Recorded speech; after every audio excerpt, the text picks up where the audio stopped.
I'm beating every N64 game, and I mean all of them. The twist is, the next game I play is randomly selected, so I have no clue what's coming next. This is the journey to beating every N64 game. Hey, welcome to another episode. If you do enjoy this video, consider giving it a like, as it does help the channel a lot. And if you like this series, make sure to subscribe so you don't miss out on the next one. Last week we went on an adventure through the jungle. This week, we're playing Twisted Metal. Game number 22, Vigilante 8. Released in 1999, it was developed by Luxoflux and published by Activision. If you can't guess, it's another game I've never heard of. The main single player mode in this game is the quest, so that's what we'll be completing to beat this game. The first thing we do is select our character. We got a huge roster of players with Chassis Blue in the 67 Rattler, Slick Clyde in the 70 Clydesdale, Sheila in the 74 Strider, John Torque in the 69 Jefferson, Loki in the 73 Glen 4x4, Houston 3 in the 75 Palomino, Boogie in the 76 Leprechaun, and Beeswax in the 70 Stag Pickup. Obviously, I went with Beeswax because how do you not pick him? I mean, look at this guy. The first mission is the oil fields. Apparently Beeswax's farm was polluted with radioactive waste from a nuclear test site, so Beeswax packed it up and hit the road with rage inside of him. The mission is to destroy the oil rigs. So the gameplay of this game has you driving around in a weaponized vehicle, and you destroy all the other cars. You have a basic machine gun as your base weapon, but you can pick up other weapons like missiles. The gameplay is really similar to the Twisted Metal series if you've ever played any of those games. But yeah, our main goal is to blow up all the other cars driving around. There's an objective in each mission too, but you don't really have to do that. In this one, it's to blow up the oil rigs. So after taking out the other two cars, mission 1 was complete. Mission 2 is the ski resort. Beeswax is looking for somewhere to store his mutant bees. So he goes to his hometown in Colorado, only to discover it's been turned into some fancy ski resort. This makes him absolutely livid. The side objective here is destroy all the condominiums. More of the same, drive around and blow the other people up. The music in this game is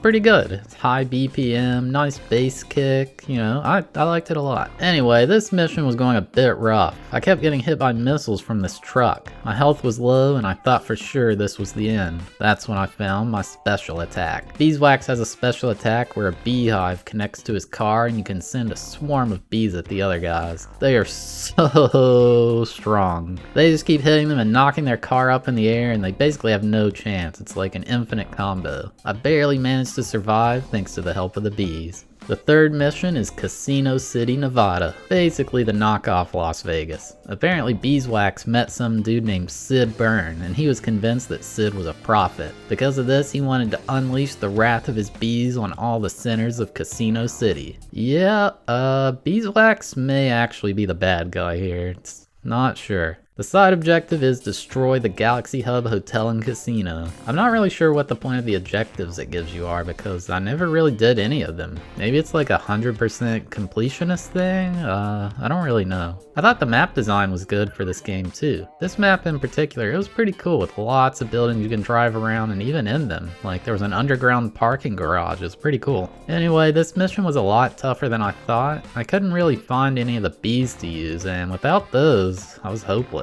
It wasn't my best performance, my vehicle got totaled for the first time, but the next attempt went a little bit better. I still didn't find any bees, but managed to get some good missiles in on everyone else and got out of this one alive. The final mission is in Valley Farms in California. Beeswax wants to spread the message of the prophet Sid, so he continued west. Out of nowhere, some blonde girl in a fancy sports car cut him off, and he knew he needed to blow her up. Because that's what Beeswax does, apparently. This mission takes place in like a wind farm or something like that. There's a bunch of mystery boxes here that give a random power-up, including the bees! One really weird thing this map has is there's like a river that occasionally has a huge wave of water going through it, and it just completely shoves you out of the way. This map was too big, I thought. It was hard to find any of the other cars. Like, maybe it's good in multiplayer with a lot of players, but for this, it was kind of rough. There's just way too much open space and not really any landmarks. The match was coming down to the wire and it was just me and the truck left. My health was low and we both rammed into each other. Thankfully, I blew the truck up first, but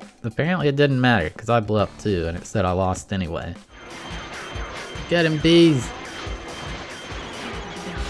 Moth truck wrecked. No, what?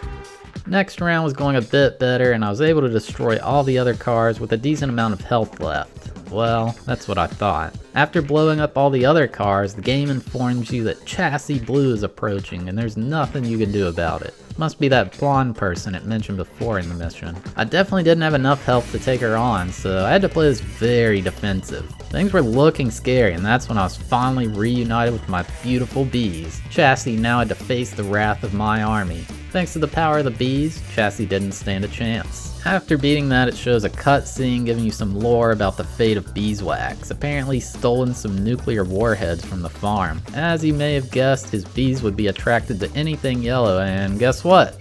The warheads are black and yellow. The bees detonate it and they blow up in his face. I don't really know if he survives. It doesn't say, but I guess if they're nuclear warheads, it's not looking good for Beeswax. And yeah, that's pretty much it. There's only 4 missions, but well, that's all the game has. I do think you can play with the other characters to play maybe different maps and get a different storyline, but I consider that more like a 100% completion thing rather than a requirement to just beat the game. It was definitely pretty short. But yeah, there you have it. That's my journey to beating Vigilante 8. This game, it was alright. I don't know, it didn't have anything special to it, and there's nothing that really made me want to come back for more. I'm not sure if Twisted Metal was as good as this, since I haven't played it since it was a brand new game, but yeah. I imagine this would be a lot more fun in multiplayer, like playing with your friends, just blowing each other up, but single player, that's just not where it's at with this game. I gave it a 4 out of 10 for enjoyability and a 2 out of 10 for difficulty. But yeah, if you made it this far, thank you so much for watching. I really appreciate it. If you did enjoy the video, consider giving it a like, as it does help the channel a lot. And if you like this series, make sure to subscribe so you don't miss out on the next one. But thanks for watching, and here's a sneak peek at what is coming next. 286 games on this list, still no Japanese games. Vigilante 8 is gone. What will we get? Let's find out. 134, that's pretty middle of the pack. Mega Man 64. I've never seen this game, so I don't know, maybe it's good, maybe it's not. I didn't know there was a Mega Man 64 till this challenge, so